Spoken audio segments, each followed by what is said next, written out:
और बच्चे लोग क्या हाल है? ठीक है, आप लोग से हम जो वादा किए थे मॉडल पेपर को हम डिस्कस करेंगे। ऑफिशियल बिहार बोर्ड का पिछले साल भी किए थे, इस साल भी। और बहुत खुशी की बात है कि हम लोग सिलेबस को कंप्लीट कर चुके हैं और आप लोग जो जहाँ भी है घर चले गए होंगे। कोई पूर्णिया में है, आप लोग पढ़ भी रहे होंगे। बहुत बच्चा का कॉल आ रहा था कि मॉडल पेपर में बहुत सा आंसर भी गलत दिया हुआ है और उसको हम डिस्कस करने का वादा भी किए थे। तो उस वादे के साथ हम आए हुए हैं आज डिस्कशन करने।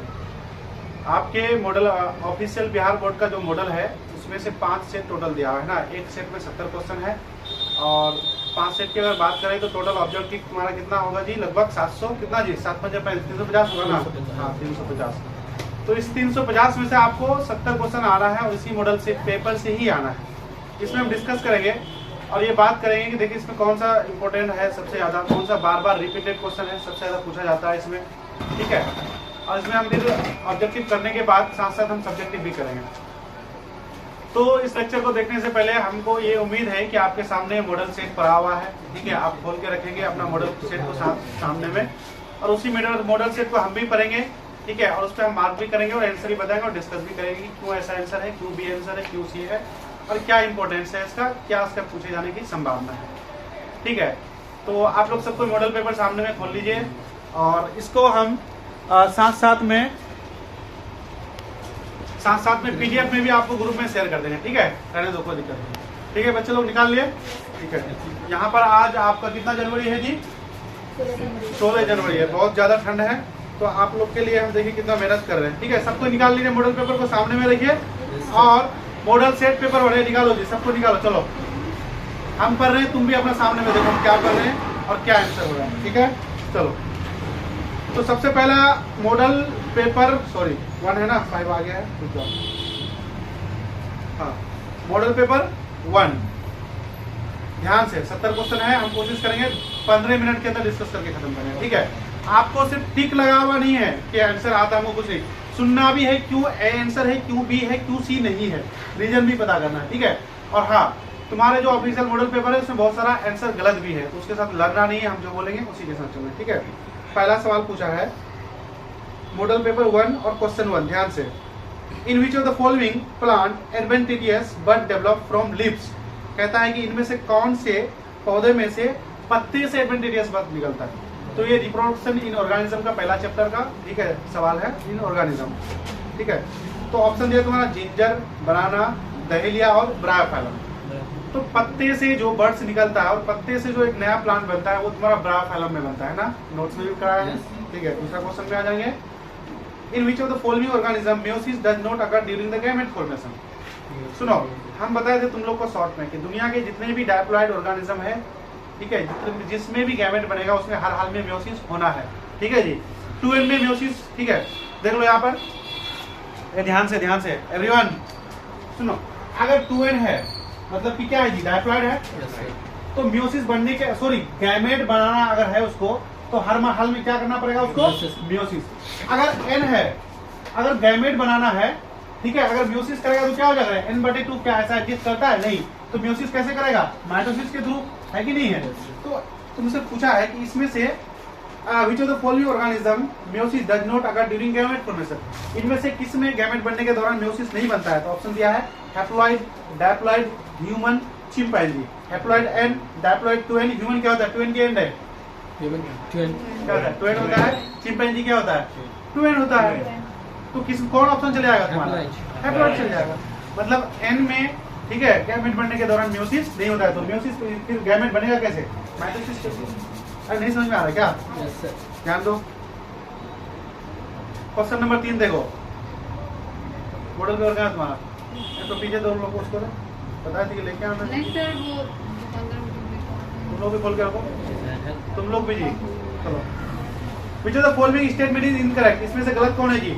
Ovules develop into seed after fertilisation. ये बात तो ठीक है। सुनो, एक बात बिल्कुल ध्यान देना है, तुमसे करेक्ट मांग रहा है या इनकरेक्ट मांग रहा है? यहाँ पर क्या बोला है? इनकरेक्ट। तो पहला स्टेटमेंट तो हमको सही मिल गया। ठीक है, reptiles and birds are oviparous. Reptiles और बर्ड्स क्या है? ओविपेरस मतलब क्या? अंडा देने वाला। ये बात भी सही है। अरे रेंगने वाला जानवर और चिड़िया अंडा देता है कि बच्चा देता है? तो ठीक है, तुमको ढूंढना क्या है? गलत। फिर अगला पूछा अर्थवर्म मोनोसियस। अर्थवर्म मोनोसियस मतलब क्या जी? बाइसेक्सुअल। ये बात भी सही है। ठीक है, फिर तीसरा पूछा है गैम्यूल्स फॉर्मेशन अगर इन हाइड्रा, हाइड्रा में गैम्यूल्स होता है नहीं, हाइड्रा में क्या होता है बडिंग होता है रे। अरे जानवर सब ऑप्शन याद रखो, रटना नहीं है क्या मतलब तुरम खान तो रहे हो तुम लोग। हाइड्रा में क्या होता है रे, तो फिर गैम्यूल्स कहाँ पर होता है, स्पोंज में होता है। कहाँ पर, एनसीईआरटी का सबको क्वेश्चन आ रहा है, ये हल्के में नहीं लेना है, ऑप्शन से ही तुमको आंसर ढूंढ के निकाल देंगे हम। चलो क्वेश्चन नंबर 4 चलते हैं। इन सीड्स ऑफ पीपर, सीड्स ऑफ पीपर remnant of न्यूसिलस persist which is called, देखो एनसीईआरटी का लाइन है ये, समझाना है। इसको हम लोग बोलते हैं पेरिएस्पर्म बोलते हैं। क्या बोलते हैं जी, पेरिएस्पर्म। मार्किंग भी करके रखें। रिप्रोडक्शन किसमें जी, फ्लावरिंग प्लांट का सबसे लास्ट पेज में जाना मिल जाएगा, ठीक है, फ्लावरिंग प्लांट का रिप्रोडक्शन में। कितना नंबर हो गया रे बच्चा, बोलो रे। 5वां नंबर में आओ। After fertilization wall of ovary develop into which structure, अरे ओवरी का वाल क्या बन जाता है, पेरिकार्प बन जाता है। इसमें कौन सी बड़ी बात है जी, अरे भैया 3 वाल बनता है, एक बनता है पेरिकार्प, एक बनता है क्या जी मेजोकार्प, एक अंदर वाला क्या बनता है जी इंडोकार्प रे। क्या हो गया, जवाब दिया है क्या, पेरिकार्प बनेगा, क्या कंफ्यूज हो जाते हो। हाँ चलो, जो सबसे ज्यादा पूछा ना आने वाला सवाल है मार्क करो रे। 7वां नंबर सवाल को फोकस करना है। Pollen grain are well preserved as fossils because, pollen grain को हम लोग बहुत लंबे टाइम तक क्या करते हैं जी, प्रिजर्व करके रखते हैं फॉसिल में। क्यों, क्योंकि पोलन ग्रेन हैज वॉल, ये तो गलत है, वॉल है एक्साइन ऑफ स्पोरोपोलिन, ये ठीक है, वॉल है इंटाइन ऑफ पेक्टोसेलुलोज, वॉल है सेलुलोज। अरे बोले थे पोलन ग्रेन को हम 1-1 हजार साल तक इस प्रिजर्व करके रखते हैं। क्या है उसका जो वॉल है स्पोरोपोलिन का बना हुआ है, जिसको कोई भी एंजाइम डैमेज नहीं कर सकता, इसलिए उसको हम लोग क्या करते हैं लंबे समय तक क्या करते हैं कि बचा करके रख सकते हैं। अच्छा पोलन ग्रेन को हम लोग कौन सा केमिकल्स में डुबा कर रखते हैं जी, लिक्विड नाइट्रोजन में। कितना डिग्री सेल्सियस पर है, अरे -196 डिग्री सेल्सियस पर प्रिजर्व करके नहीं रख रहे थे, सब भूल-भाल के। अरे यही तो पूछेगा, एनसीईआरटी का लाइन है यार, तुम लोग क्या फायदा है पढ़ाने का हमको। Which of the following cell is not haploid, इसमें से n कौन नहीं जी, स्पर्मेटोगोनिया, स्पर्माटिड, सेकेंडरी स्पर्मेटोसाइट या फिर स्पर्मेटोजोआ है। आंसर देख के नहीं बताओगे रे। चलो रिपीट कर रहे हैं तुम लोग भी रहे, जानवर सब। चलो कौन है उसमें, आंसर बताओ तो। सबसे पहले क्या बनता है, स्पर्मेटोगोनिया। क्या था सबसे पहले, गोनिया, उसके बाद क्या प्राइमरी, उसके बाद क्या था सेकेंडरी, स्पर्मेट क्या था जी तुम्हारा, स्पर्माटिड था, उसके बाद क्या था तुम्हारा स्पर्म था, उसका क्या था तुम्हारा स्पर्मेटोजोआ, क्या था जी जोआ। अच्छा ये क्या होगा, n की 2n, 2n यहाँ क्या होगा 2n, यहाँ क्या हो जाएगा n n n n, ये समझ में आया। अरे भैया प्राइमरी स्पर्मेटोसाइट में तो म्यूसिस होता है ना, म्यूसिस के बाद कोई भी चीज क्या होता है तुम्हारा n हो जाता है, तो n n नहीं रहेगा। जानवर बार बार बोलते हैं इंपोर्टेंट क्वेश्चन है, नहीं पता समझ में, पोलैरिटी इज वेरी इंपोर्टेंट। तो क्या आंसर चलेगा बताओ, क्या पूछा क्या है, नॉट हैप्लॉइड, एन नहीं मतलब तो क्या होना चाहिए, 2n होना चाहिए ना, तो 2n ढूंढो तुम। स्पर्मेटोगोनिया तुम्हारा 2n है, स्पर्माटिड n है, सेकेंडरी स्पर्मेटोसाइट भी n है, स्पर्मेटोजोआ भी है, क्या है वो बैठो उधर, उधर से जाओ, मोबाइल कैमरा लगाओ, उधर से जाओ। कितना नंबर हो गया रे, तो 6 नंबर 6 नंबर रह गया।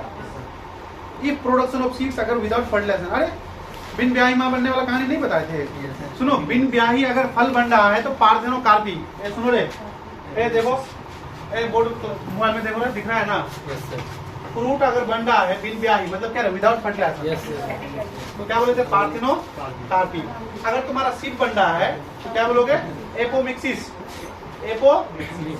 तुम लोग एक बात से क्यों कंफ्यूज होता है यार, पार्थेनोकार्पी प्लांट के लिए यूज करते हैं और पार्थेनोजेनेसिस एनिमल के लिए यूज करते हैं। नहीं समझ पा रहे हो तुम लोग बच्चे, ये अरे हम तो नीट में गलत करके आए थे, तुम लोग काहे गलत कर रहे हो। कार्पिक का मतलब ही फ्रूट होता है। If the fruit formation without fertilization that is called parthenocarpy. Example क्या बताए थे, बनाना, ग्रेप्स, बहुत सारा था, एप्पल वगैरह था, है ना, 3 प्रकार का फ्रूट पढ़ाए थे, ट्रू फ्रूट्स, फॉल्स फ्रूट्स और पार्थेनोकार्पिक। ट्रू में क्या होता है फर्टिलाइजेशन, समझ में आ रहा है, क्लियर है, और फॉल्स में क्या होता है fruit format other than ovary रे, फॉल्स फ्रूट, और पार्थेनोकार्पिक में क्या होता है विदाउट फर्टिलाइजेशन। तो यहाँ पर जो तुम्हारा 6वां नंबर क्वेश्चन है, सीड पूछा है, सीड होगा तो एपोमिक्सिक, अगर फ्रूट पूछता था तो क्या बोलते हैं पार्थेनोकार्पिक, बातें नहीं। 9 नंबर में और है, विच of the following secret gonadotropic releasing hormone, अरे जीएनआरएच कौन निकालता है, हाइपोथैलेमस कौन निकालता है जी। अच्छा इसका कॉन्सेप्ट तो तुम लोग पता है, इधर देखो जीएनआरएच कहाँ से निकलता है, हाइपो, अरे रुको हाइपोथैलेमस क्या निकालता है तुम्हारा जीएन, अरे किसको लात मारेगा, पिट्यूटरी ग्लैंड को, पिट्यूटरी ग्लैंड को। तो पिट्यूटरी ग्लैंड क्या निकालेगा तुम्हारे, एलएच एंड एफएसएच किसको लात मारेगा तुम्हारा, ओवरी को, है कि नहीं है। तो ओवरी क्या निकालेगा, एस्ट्रोजन एंड प्रोजेस्टेरोन। ये समझ में आ रहा है, नहीं आ रहा समझ में। देखो हाइपोथैलेमस क्या निकालेगा, जीएनआर लात मारा किसको, पिट्यूटरी ग्लैंड को। पिट्यूटरी ग्लैंड क्या निकाला तुम्हारा, एलएच एंड एफएसएच किसको घुसा मारेगा जाके, ओवरी को। ओवरी क्या निकाला, एस्ट्रोजन और प्रोजेस्टेरोन। क्या कॉन्सेप्ट बढ़िया नहीं है, अरे नोट तो पढ़ लो जाके, क्या फायदा है, अभी भूल गए हो। तुम हमसे ज्यादा मेहनत कोई नहीं करते, याद रखना ये बात, मजाक की बात नहीं कर रहे हैं। ये देखो रिकॉर्ड ढंग से हो रहा है कि नहीं हो रहा है, हो रहा है, हो रहा है। 10 नंबर पे आओ। Ovulation occurs after which of the following process, कौन से प्रोसेस के बाद ओवुलेशन होता है, आफ्टर सीक्रेशन ऑफ जीएनआरएच गलत, फीडबैक इनहिबिशन गलत, आफ्टर सीक्रेशन ऑफ प्रोजेस्टेरोन गलत। एलएच सच में रे, कौन सा दिन में होता है रे, दिन कौन सा होता है, 14वां दिन में। 14वां दिन में एलएच नहीं बताए थे तुम लोग को रे, हाँ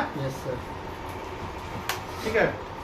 चलो कितना नंबर क्वेश्चन हो गया जी, 10 हो गया।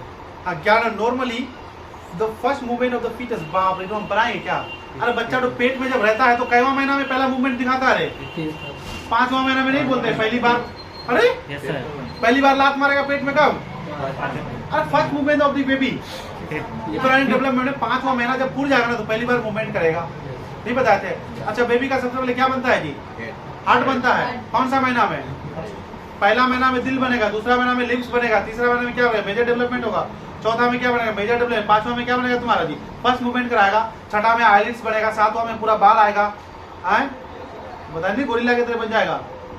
अरे चलो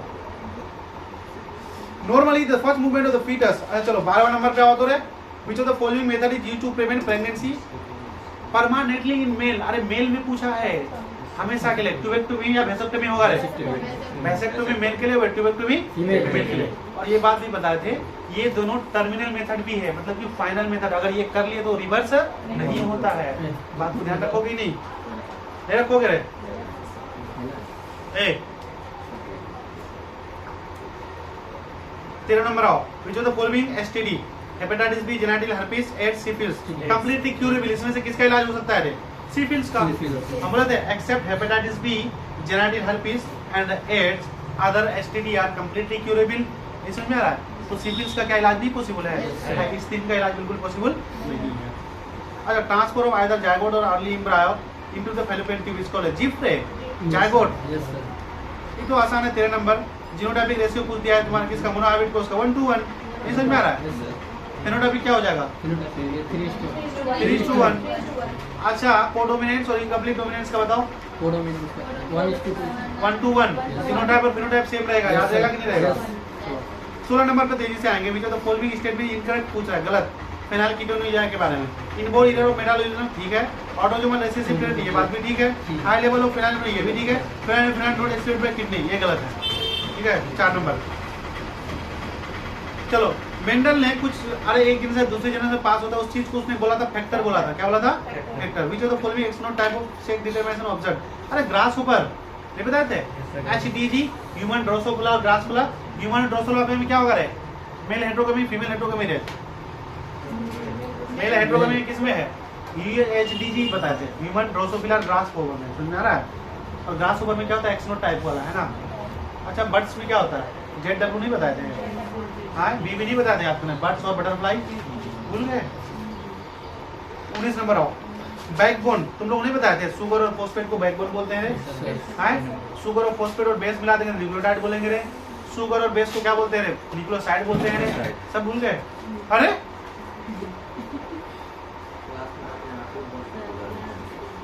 सुनो रे, शुगर प्लस बेस को क्या बोले थे, न्यूक्लियोसाइड, क्या बोले थे रे, शुगर प्लस फॉस्फेट को क्या बोले थे, बैकबोन।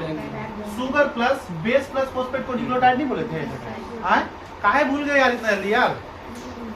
जेनेटिक्स जाकर रिवाइज करो, बहुत बर्बाद हो गए तुम लोग, सो रहे हो साल इंस्टाग्राम चला रहे हो, हम देख रहे हैं तुम लोग को सब बर्बाद। मेरा क्या लोगे तुम्हारा नहीं आ रहा। Who pronounce central dogma, F Crick रे सेंट्रल डोग्मा। चलो which of the following statement is not true about protein present in the nucleosome. 21 number का सवाल है, इसमें से निक्लोजोम में प्रोटीन प्रेजेंट रहता है, इसमें से कौन सा स्टेटमेंट सही नहीं है? नोट पूछा है ना, नॉन स्टोन प्रोटीन गलत बात है, स्टोन होता है उसमें।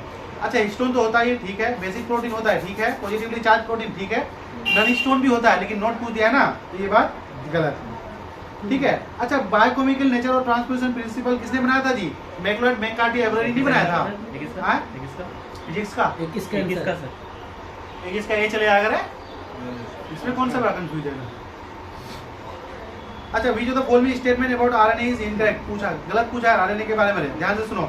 RNA has one polynucleotide strand, ठीक है, अरे एक ही चेन होता है ना दो होता है रे, यूरेसिल प्रेजेंट आरएनए, ये बात भी ठीक है। RNA genetic material in TMV, ये बात भी सही है। Presence of 2OH in every nucleotide of RNA imparts stability की होता है कि अनस्टेबल कर देता है? अनस्टेबल कर देता है, इसलिए स्टेबिलिटी लिख दिया है, इनसे ढूंढना सीखो ऑप्शन से, समझ आ रहा है? इसने बोला है कि free 2OH S second position हम लोग क्या बोलते हैं उसको अनस्टेबल करेगा, लेकिन इसने क्या लिख दिया है? बोला तुम मिल गया हमको, क्या एग्जाम में सिर मारोगे क्या? कितना नंबर हो गया रे? 24 में। Which of the following DNA is discontinuous? अरे अच्छा replicate and DNA fragments are joined by, अरे डीएनए के टुकड़ों को कौन सा हार्मोन जोड़ता है भैया? लाइगेज नहीं जोड़ता है, इसको हमसे कौन सा दिक्कत है भाई? DNA ligase. अच्छा RNA polymerase 3 non responsible synthesis which of the following?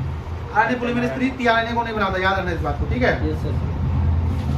अरे तुम लोग लैक ऑपरेशन हम सबको बनाए थे, याद आ रहा है? ड्रॉप्स, रिप्रेसर, ऑपरेसर और प्रोमोटर और स्ट्रक्चरल प्रोटीन बनाए थे। देखो रे अरे लैक ऑपरेंट पढ़ाए थे तुम लोग को, किसमें ऑपरेंट होता है? बैक्टीरिया में। किसने डिस्कवर किया था रे? मोनेट एंड जेकोब ने नहीं पढ़ाए थे? और बोले थे रॉक्स याद रखना, 3 प्रोटीन होता है, कितना? सुनो सबसे पहले कौन है? रिप्रेसर, उसके बाद क्या रहे? ऑपरेटर, उसके बाद क्या रहे? प्रोमोटर, उसके बाद क्या जी? स्ट्रक्चरल प्रोटीन कितना प्रकार का था? 3 प्रकार का था, कितना रहे? तुम लोग नहीं पढ़ाए थे? जेड वाई ए नहीं पढ़ाए थे? स्ट्रक्चर 3 प्रकार का नहीं था रे? क्या क्या काम धंधा था? बीटा गैलेक्टोसाइडेज, परमीज और ट्रांसमिटर बोले था। जिया बीपीटी नहीं याद कराए थे लैक ऑपरेंट का। यहाँ पर तुम्हारा कौन आके बांध करेगा भी? क्वेश्चन क्या था रे? कितना नंबर था रे? हाँ रिप्रेसर प्रोटीन ऑपरेटर से आगे बांध नहीं करेगा तो ट्रांसलेशन होगा ही नहीं, काम खत्म। समझ में आ रहा है कि नहीं आ रहा? 26 नंबर था रे। चलो 27 में आओ तो homologous structure show what type of ovulation. अरे डायवर्जेंट। अरे होमोलोगस क्या होता है जी? सुनो ध्यान से, बहुत इंपॉर्टेंट सवाल हम नहीं पढ़ाए लेकिन हम डिस्कस करेंगे। सेम ओरिजिन डिफरेंट फंक्शन, क्या होता है जी? Same origin different function. दुनिया का जितना भी जानवर सबका हाथ को बोल देना। एग्जांपल में hand of human, chimpanzee, gorilla, tiger, birds, क्या है तुम्हारा? होमोलोगस। क्या सब कोई खाने के लिए इस्तेमाल करता है? कोई दौड़ने के लिए, कोई उड़ने के लिए, है ना जी?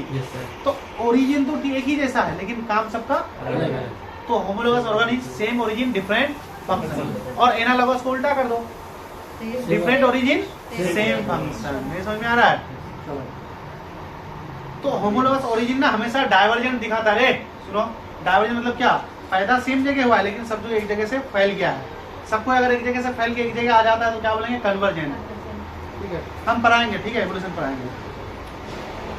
28 नंबर पे आओ तो बच्चा साहब, which of the following causes change in the allele frequency in population. ये भी तुम्हारा जी इसका एवोल्यूशन का सवाल है। Mutation, genetic drift, gene all the above कर दो तो। अच्छा इनिशिएशन कोडन क्या था रे? स्टार्टिंग कोडन अगस्त नहीं था क्या? तो तेजी से निकल जाओ आगे। 30 नंबर पे आ जाओ। Which of the following disease is caused by bacteria? Typhoid, malaria, corona, ringworm. कौन होता है रे? अरे टाइफाइड यार, साल्मोनेला टाइफाइड से बैक्टीरिया नहीं था। मलेरिया से कौन होता है? प्रोटोजोआ। अरे कोरोना किससे होता है? वायरस से। और रिंगवर्म किससे होता है? तुम्हारा फंगाई से। पूछता है कि इसमें बैक्टीरिया वाला कौन सा बीमारी? टाइफाइड नहीं पढ़ाए थे। अच्छा अगला देखो 31 का। Which of the following RNA is precursor of messenger RNA? अरे कौन सा आरएनए एमआरएनए बनाता है? एसआरएनए आरएनए बनाता है। कौन सा? ये ऑप्शन मारो तो ठीक। Which of the following does not phagocyte pathogen? Macrophage, neutrophils, monocyte, RBC. अरे फेगोसाइटोसिस का काम कौन नहीं करता? आरबीसी फेगोसाइटिस मार काट करता है क्या? तो आरबीसी को पास टिक नहीं लगाओगे क्या? तो मैक्रोफेज तो मार काट करता है, बोले थे ना रे? न्यूट्रोफिल्स भी मार काट करता है और मोनोसाइट भी मार काट करता है, नहीं बोले थे? चलो 33 नंबर में तुमसे पूछा है which of the following is incorrect about the antibody. Antibody के बारे में तुमको गलत ढूंढना है। क्या ढूंढना है जी? एंटीबॉडी का 5 नंबर का आएगा, तुम लोग रट लेना सब कोई, है ना? बोले थे ना रे विवेक कर रहे हैं। हाँ इस पे फिर भी सवाल पूछे देखो। 4 polypeptide chain are present in antibody. ठीक बात है, 4 में से 2 हैवी है, 2 लाइट है कि नहीं रहे। ऑप्शन बी में आएंगे there are 2 short chain 2 light, ठीक है। Antigen binding site is present in heavy chain of antibody molecules, गलत है कि सही है लाइन? कैसे गलत है? अच्छा ऑप्शन डी पे चलते हैं, antibody molecules are synthetic human antibody, ठीक है। अरे ऑप्शन सी गलत है, कैसे? सुनो देखो ऐसे था फोटो रे, दोनों के बीच में आता है एंटीजन बाइंडिंग साइट हेवी और लाइट, यहाँ पर है ना रे, हेवी चेन और लाइट चेन दोनों नहीं है, वैसे भी स्ट्रक्चर नहीं बनाए थे। अरे यार ऐसे नहीं बनाए थे, तो ये क्या लाइट चेन और ये क्या हैवी चेन, और दोनों के बीच में तुम्हारा बाइंडिंग साइट नहीं था, एंटीजन बाइंडिंग साइट। तो इसने पूछा है, सिर्फ पूछा है कि हैवी चेन के बीच में होता है क्या, गलत नहीं है, गलत है ना। 34 में हो तो following note source of morphine, अरे मॉर्फिन किससे प्राप्त नहीं हुआ? निकोटीना, टबैकम, धतूरा, मेटल, पीरोथ्रोक्सिस, जाइलोम। अच्छा सॉर्स पूछा है ना, पेपेवर सोमनिफरम। अरे अफीम का पौधे का नाम नहीं पता तुम लोग को? पेपेवर सोमनिफरम नहीं पता थे? मॉर्फिन प्राप्त नहीं करते क्या इससे? 35 तुम्हारा बुक कहाँ है? खोल के रखोगे ना। 35 नंबर का मोस्ट बीबीआई बोले थे, मलेरिया का कौन सा साइड हम लोग के बॉडी के अंदर घुसता है रे? स्पोरोजोइट नहीं बोले थे? मलेरिया का स्पोरोजोइट स्टेज इंसान के अंदर होता है। तो क्या लिखा है? Sporozoite is the infection of the following disease. अरे मलेरिया भैया। अच्छा which of the following is microorganism is utilized to prepare sweet cheese. अरे नहीं बनाए थे, प्रोपियोनिक बैक्टीरिया सरमानी क्या बनाएगा? स्वीट चीज नहीं बनाएगा। प्रोपियोनिक बैक्टीरिया सरमानी से क्या बनाते हैं हम लोग? स्विस पनीर बनाते हैं। क्या बनाते हैं जी? स्विस पनीर। तो ऑप्शन बी चले जाओ। Who established the Penicillium is effective antibiotic. सुनो एक बात, पेनिसिलियम का खोज किसने किया था? अलेक्जेंडर फ्लेमिंग ने। लेकिन पावरफुल पेनिसिलियम का इफेक्ट किसने बताया था? होवार्ड फ्लोरे और अर्नेस्ट चेन ने बताया था। याद करो, इफेक्टिव बताए थे तुम लोग, स्पेशली पढ़ाए स्टार देके। Effective of powerful effect of the antibiotic का किसने बताया था? होवार्ड फ्लोरे और अर्नेस्ट चेन ने। लेकिन खोज किसने किया था जी? Alexander Fleming. और दोनों को, तीनों को नोबेल प्राइज मिला था इस बात पर। इस बात को ध्यान रखना, तो इसलिए अर्नेस्ट चेन। चलो 38 नंबर पे आओ। Which of the following rejects graft transplant. अरे इंपोर्टेंट क्वेश्चन, रिजेक्शन कौन करता है? सेल को रे, सीएमआई रे। सेल में नहीं पता, ग्राफ्ट रिजेक्शन नहीं करता है। तुमको ऑप्शन में क्या देगा? एंटीबॉडी भी देगा, समझा रहा है, ह्यूमरल भी देगा, लेकिन तुमको उधर नहीं जाना। क्या करना है तुमको? सीएमआई पे चले जाना। किस पर जी? तो तुम लोग को बहुत बढ़िया से पढ़ाया है। एटलस 6 क्या है रे? जब हम तुम लोग को प्लांट ब्रीडिंग पढ़ा रहे थे तो सबको गेहूं का नाम एक जगह लिखे थे, सोनालिका, कल्याण सोना, सोनारा 64 है ना, और क्या रे? कल्याण सोना, एटलस 66 नहीं पढ़ाए थे? तो तुम लोग एक बार फिर से गेहूं का नाम सब देख लो। रंजीत, गंगा और क्या था रे? रंजीत, गंगा और क्या था रे? नहीं, वो मकई का नाम सब क्या था रे? गंगा, रंजीत और क्या क्या था जी? गाँव को ना। बाकी IRF क्या था? चावल था, नहीं याद है तुम लोग को? पूसा लरमा रोजा क्या था? चावल था। तो इसे चीज देख लेना तुम लोग, ठीक है? एक बार चलो 40 में आओ। Mating of more closely related, inbreeding नहीं बोले थे? 4 से 6 जनरेशन में अगर बहुत रिलेशनशिप है गाया वाला तो क्या बोले थे? इनब्रीडिंग नहीं बोले थे? अच्छा आउटब्रीडिंग में क्या होता है तुम्हारा? जब 4 से 6 से कोई लेना देना बिल्कुल भी नहीं है। उसमें से एक पढ़े थे क्रॉस ब्रीडिंग, याद आ रहा है? एक क्या बोले थे तुम्हारा जी? इंटरस्पेसिफिक हाइब्रिडेशन, क्रॉस ब्रीडिंग, और क्या था तुम्हारा जी? इनब्रीडिंग। तो इनब्रीडिंग में क्या होता है तुम्हारा? 4 से 6 जनरेशन तक आपस में बिल्कुल भी लेना देना नहीं है। क्रॉस में क्या होता है? 2 डिफरेंट, अरे सेम स्पीसीज लेकिन डिफरेंट वैरायटी। जर्सी और किसका? साहिवाल का खोज करा रहे थे। अरे बढ़िया से बढ़िया नोट्स पे लिखे रखे, नोट्स पे देखो जाके, ठीक है? अरे बच्चों से 41 नंबर में आ दो। Which one is charges are present in DNA. अरे डीएनए में नेगेटिव चार्ज होता है यार, क्या होता है जी? Negative charge. अच्छा इल्यूशन तुम लोग क्या बताए थे? अरे जेल इलेक्ट्रोफोरेसिस में डीएनए को काट कर अलग करने की प्रक्रिया को क्या बोले थे? इल्यूशन बोले थे। अच्छा जेल इलेक्ट्रोफोरेसिस में देखने के लिए डीएनए को कौन सा रंग से कलर करना पड़ता है रे? रेड ऑरेंज रंग से कलर नहीं किया थे? अच्छा देखने के लिए कौन सा कलर इसका लाइट का यूज करते हैं हम लोग? अरे यूवी रे नहीं बोले थे? जेल इलेक्ट्रोफोरेसिस में जो डीएनए बनता है ना, उसको काट कर अलग करने की प्रक्रिया को इल्यूशन बोले थे। उसको देखने के लिए हमको डीएनए को कलर करना पड़ता है। कलर होता है रेड ऑरेंज कलर का, ठीक है? और उसके ऊपर जो बैंड बनता है तुम्हारा, बैंड को देखने के लिए कौन सा लाइट से लाइट मारते रहे? यूवी रे का यार, अल्ट्रावायलेट का। भूल गए? हमको नहीं पता क्या किया। Which of the following is process is utilized to introduce the DNA fragmented into bacteria? Micro injection, gene gun with the help of TNA, transformation. अरे ट्रांसफॉर्मेशन माइक्रो इंजेक्शन एनिमल में लगाते हैं भैया, जीन गन मेथड प्लांट भी use करते हैं भैया, जबकि बैक्टीरिया में ट्रांसफॉर्मेशन यूज करते हैं यार, काहे नहीं समझ पा रहे हो तुम लोग? ये वीडियो बन रहा है, देखो रे। यस सर बन रहा है। बैक्टीरिया को बाहरी डीएनए लेने के लिए हम लोग बताए थे, कॉम्पिटिटिव मेथड पर आए थे, हीट एंड शॉक मेथड पर आए थे रे। अरे बर्फ में डालेंगे, गर्म करेंगे 42 डिग्री तक, हीट एंड शॉक मेथड बोले थे। इससे जो तुम्हारा बाहरी से हुआ जो तुम्हारा डीएनए है बैक्टीरियल सेल वॉल के करीब आ जाता है ना जी, और उसको उसी को हम लोग क्या बोलते, ट्रांसफॉर्मेशन नहीं बोले थे। तो क्या लिखे हैं जी 44 number, treating bacterial cell with divalent cation. इससे पहले हम लोग कैल्शियम क्लोराइड से उसको नहलाते नहीं है बैक्टीरिया को। इधर देखो, समझ में आ रहा तुम लोग? सुनो, ये बैक्टीरिया है, ये हमको प्लाज्मिड को समझे डीएनए को इसमें वापस डालना है। तो ये बैक्टीरियल सेल वॉल को पहले क्या, सुनो, बैक्टीरिया को पहले हम लोग नहलाते हैं किससे जी, डाइवैलेंट कैटायन से। और डाइवैलेंट कैटायन कौन होता है, तुम्हारा कैल्शियम क्लोराइड। तो जैसे ही इसको सेल के बगल में आ जाएगा, ठीक है, पोर के पास, तो इसको क्या करेंगे, एक बार गर्म में डालेंगे, एक बार बर्फ में डालेंगे। गर्म में और बर्फ में बार बार डालने की वजह से एक सेल तुम्हारा बाहरी डीएनए कहाँ जाएगा जी, बैक्टीरिया के अंदर। इसी चीज को ट्रांसफॉर्मेशन नहीं बोले थे, नहीं बोले थे।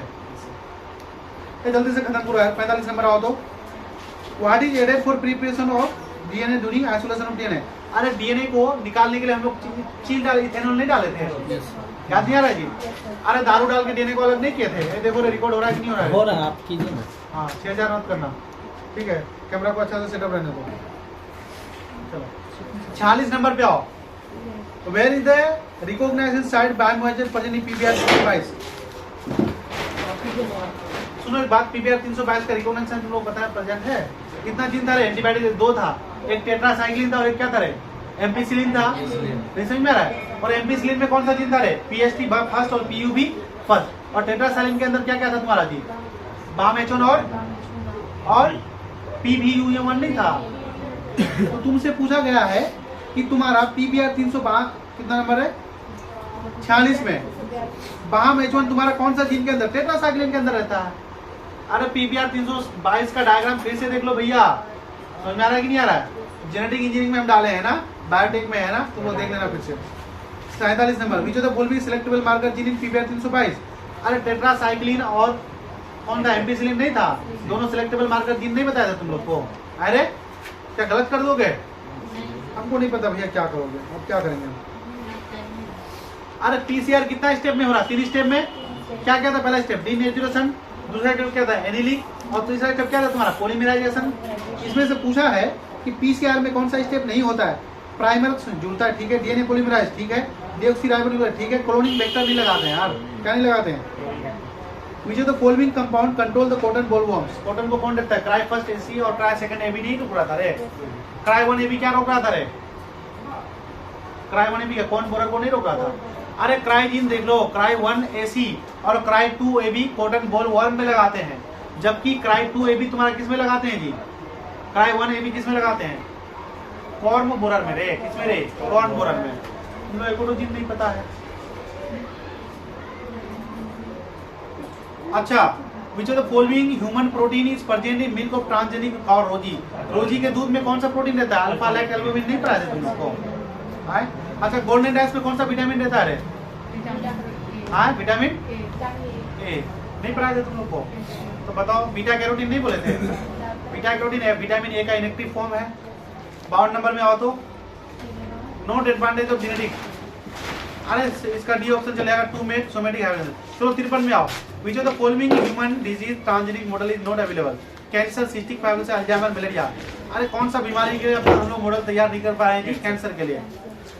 Which of the following varieties an American company got patent in 1970? सुनो, अमेरिका वालों ने ना क्या किया था, चावल के वैरायटी को वो लोग अपना वैरायटी मानने लग गया था, ठीक है। और वो तुम्हारा कौन सा वैरायटी था जी, राइस का, semi Dwight variety basmati rice का, ठीक है, याद रखना। जेनेटिकली इंजीनियर इंसुलिन, अरे हम हीमोलिन पर आए थे, उसके बारे में कौन सा स्टेटमेंट गलत है? अरे सुनो, हम पढ़े, तुम लोग आंसर ढूंढो। Synthesis of separation DNA sequence chain and B of insulin, ठीक है, डीएनए सीक्वेंस को चेन एंड बी और लाइगेटेड टू प्लाज्मिड और एबी, ठीक है, separated synthesis chain and B है, चेन ए एंड बी और लिंकेड विद हाइड्रोजन बॉन्ड। अरे चेन और बी को कौन सा बॉन्ड से जोड़े थे? अरे डाइसल्फाइड बॉन्ड से।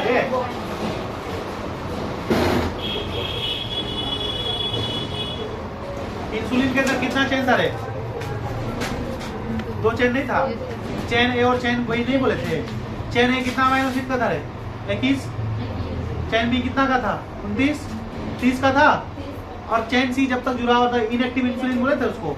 चैन और ए और बी आपस में कौन सा डाइसल्फाइड जुड़ा हुआ नहीं था। जानवर सब इंसुलिन को हम लोग VBI करके रखे हैं, सारा सब तुम्हें कुछ नहीं पता है। सो इंस्टाग्राम चलाओ, बहुत अच्छा है।